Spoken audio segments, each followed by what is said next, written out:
সেদিন রাতে তে জাংকুককে এতটাই মেরেছিল যে জাংকুক 3 দিন ভয়ে ঘর থেকে বেরোয়নি, এমনকি তের সাথে কথাও বলেনি। আজকে 4 নম্বর দিন। তে আর তেমন একটা কেয়ার করে না যে জাংকুক কি করে না করে, কারণ অনেকটা অভিমান জমে গেছে জাংকুকের উপরে।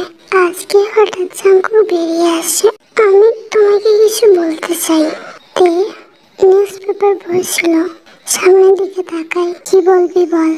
আমি বাইরে গিয়ে পড়তে চাই, আমি তো তোমাকে আগেই বলেছি। কেন? এখানে লিসাকে দিয়ে মন ভরছে না, বাইরে গিয়ে করবে। তুমি এসব কি বলছো? আমি বাইরে যেতে চাই, আমি পড়তে চাই, তাই বলছি। তে একটা হোয়াইট শার্ট পরেছিল, বলতে বলতে সেটা খুলে ফেলে। ভিতরে কিছু পরা নেই। জাংকুক চোখটা নিচে নামিয়ে নেয়। কি হচ্ছে? এগুলো ভালো লাগে না। এটা বলে জাংকুকের মুখ উঁচু করে ধরে। বল। আমি সত্যি বাইরে গিয়ে পড়তে চাই, ওইসবে শোনো না। তুমি কেন আমাকে বুঝতে পারো না? আমি তোকে বুঝি না বল। এটা বলে জাংকুককে আবার মারতে শুরু করে। আগের বারের তুলনায় এবার একটু বেশি মেরেছিল, কিন্তু জাংকুক এবার হসপিটালে ভর্তি হতেই হয়, কারণ তেজ রাগের বশে জাংকুককে দেয়ালে ধাক্কা মেরেছিল, আর সেখান থেকে জাংকুকের মাথা ফেটে গিয়ে অনেক রক্ত বেরিয়েছে। তে রাগের বশে যে এরকম কিছু করবে সেটা বুঝতে পারেনি। এই জেনি, ও ঠিক হয়ে যাবে তোরে, তুই যে কাণ্ড করেছিস। কি আর বলবো, আমি তোর ফ্রেন্ড বলে, না হলে যদি অন্য কেউ থাকতো না, তোকে পুরো জেল কাটিয়ে যাক।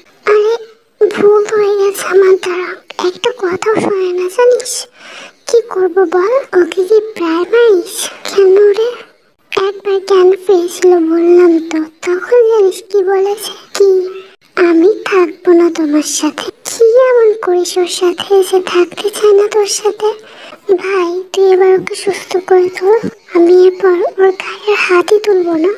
আগের বছর মেয়ে ওর নাক দিয়ে রক্ত বের করে দিয়েছিলেন মনে আছে? সেবার তো আমি দিয়েছিলাম, অন্য কেউ থাকলে না।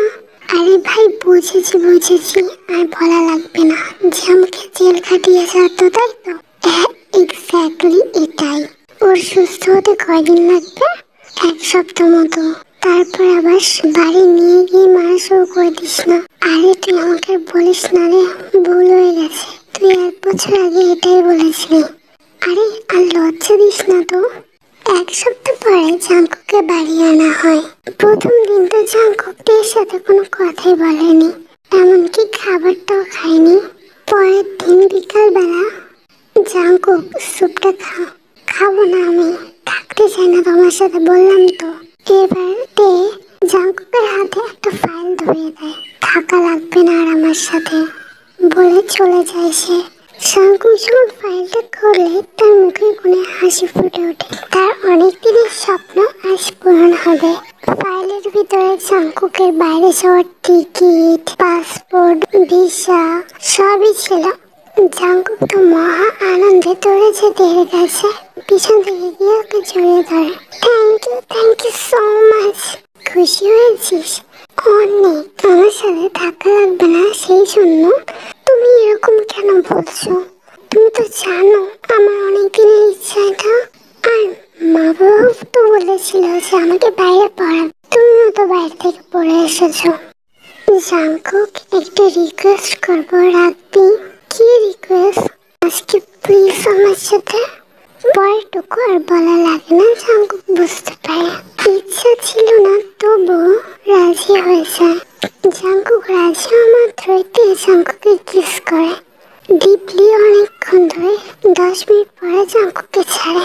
জাংকুক নিজের সাথে একটু বোতাম খোলে, তখন বলে থাক, ওইসব করার ইচ্ছা নেই।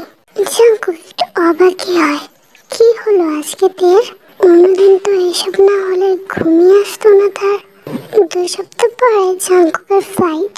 জাংকুক সেই মতো গোছগাছ করে বেরিয়ে পড়ে। তে জাংকুককে এয়ারপোর্টে দিতে যায়।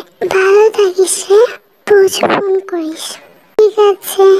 আর ওই কার্ডের টাকা প্রয়োজন ছাড়া খরচ করবি না, কিন্তু প্রয়োজন মতো টাকা আছে।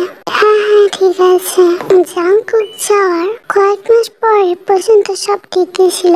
প্রতিদিন জাংকুক ফোন করতো, কথা হতো তাদের মধ্যে, কিন্তু কয়েক মাস পরে সেটা বন্ধ হয়ে যায়। জাংকুক আর একবারের জন্য তাকে কল করেনি। তে কল করলে ধরেনি। কেটে যায় 3 বছর। তেও অনেকটা পাল্টে গেছে। পোশাক আশাকে পরিবর্তন, চুলগুলো আগের থেকে বড় করেছে।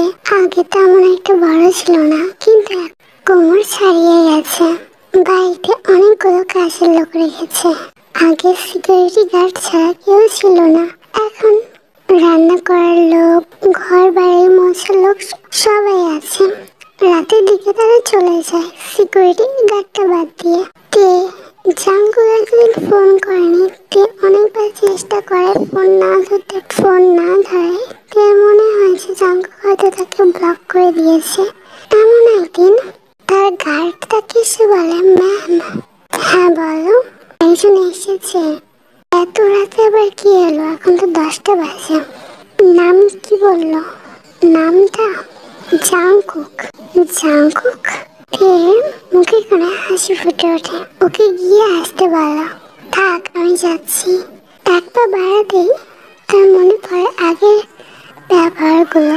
এত বছর ফোন করেনি তাকে, আজ হঠাৎ করে আসা কারণটা কি জানতে বড় ইচ্ছা হচ্ছে। দেন অভিমান করে আর যায় না, কান্নাই শুরু করে দিয়েছে প্রায়। তাকে বলবে আমার ঘরে আসতে। ঠিক আছে ম্যাম। তে নিজের ঘরে যায়, জানালার কাছে গিয়ে দাঁড়ায়। পিছন থেকে দুটো হাত এসে পিছন থেকে তাকে জড়িয়ে ধরে। তে জাংকুককে হাত সরিয়ে দিয়ে বলে, আজ হঠাৎ এসেছিস কেন? আরে আমি জানি তুমি রেগে আছো, আমি এতদিন ফোন করিনি তাই। কিন্তু বলো কি করে করবো? আমার ফোনটা যে চুরি হয়ে গিয়েছিল, পরে যেটা কিনলাম সেটাই তোমার নাম্বার নেই। কি করে ফোন করবো বলো? আজকে যে আসছি, তোমাকে খবরটা জানিয়েও আসতে পারিনি। জাংকুক গড়বড় করে কথাটা বলে গেছে, খেয়াল করেনি যে তে আবারও উল্টো পাশে দাঁড়িয়ে আছে জানলার দিকে। এতদিন মনে পড়েনি যখন, আজকে হঠাৎ এলি কেন? সম্পত্তির ভাগ চাইতে? আমি একখানা করিয়ে দিতে পারবো না তোকে, সব আমার বাবার। আমি সেই সবের জন্য আসিনি, আমি শুধু তোমার জন্য এসেছি। তে আর কোনো কথা বলে না। জাংকুক আবার ওদিকে পিছন দিয়ে জড়িয়ে ধরে। জাংকুক হাত সরা। তে জাংকুকের দিকে ঘরে। তে চোখ জলে ভেসে গেছে, মুখেও। জাংকুক টেকে জড়িয়ে ধরে। ক্ষমা করে দাও আমাকে, আমার উচিত ছিল তোমার সাথে যোগাযোগ করার চেষ্টা করা, বাড়িতে আবার ফিরে আসা, কিন্তু আমি সেটা করতে পারিনি।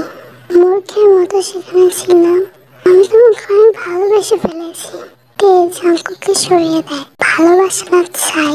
বল না, আমার বাবার সম্পত্তির দিকে তো নজর আছে, সেটার জন্য বিয়ে করতে চাস? এক কানা করিও দেব না আমি তোকে, মনে রাখিস। আমি টাকা পয়সার জন্য তোমার কাছে আসিনি, আমি তোমাকে ভালোবেসে ফেলেছি। আমার প্রথম মনে হতো যে তুমি একটা পাগল, আমার সাথে এইসব এমনি করছো।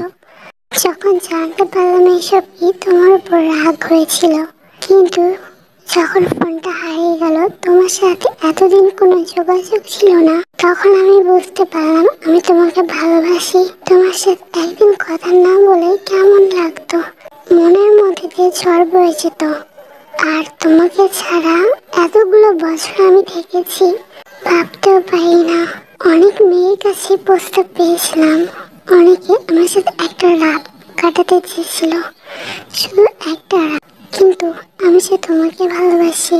তে জাংকুকে এই সমস্ত কথা শুনে আরো কান্না জোর বাড়িয়ে দেয়। তুই আমাকে সত্যি ভালোবাসিস? জড়িয়ে ধরে জাংকুককে। জাংকুক এবার থেকে বুক থেকে সরিয়ে সামনে নিয়ে আসছে। একবারও তো আমার দিকে ভালো করে তাকালে না, দেখতেই পারলাম না তোমাকে। অনেক বদলে গেছো তুমি, আমি তো তোমার থেকে অনেক লম্বা হয়ে গেছি, তুই তো অনেক সুন্দর দেখতে হয়ে গেছিস। আমার মতো বুড়িকে কি আর তোর ভালো লাগবে এখন? কোথায় তুমি বুড়ি, এখনো তুমি ঠিকঠাকই আছো, তোমার বয়স তো এখনো 30ও পেরোয়নি। আর একটা কথা কি জানো? কি 30-এর আগে বেবি নিতে হয় বলে টেক ঠোঁটে কিস করতে শুরু করে। একটু পরে দেখে ছায় তে জাঙ্কুকের দিকে অবাক হয়ে তাকিয়ে থাকে। জাঙ্কুক তুই? হ্যাঁ, তখন তো বুঝতাম না, এখন তো বড় হয়ে গেছি, করতে তো পারি বলো। তারপর কি হয়েছে সেটা হয়তো বলে দেওয়া লাগবে না। তে ঘুম থেকে উঠে গা হাত পা ব্যথা করছে। জাঙ্কুক কাউকে বলা সত্ত্বেও যে ছাড়তে চায়নি। তে উঠে ফ্রেশ হয়ে নিচে গিয়ে রান্না শুরু করে। জাঙ্কুকের পছন্দের খাবার রান্না করে। অনেকক্ষণ পরে জাঙ্কুক ওঠে, রেডি হয়ে এসেছে। যাও গিয়ে রেডি হয়ে আসো। কোথায় যাবো? বিয়ে করতে। মানে?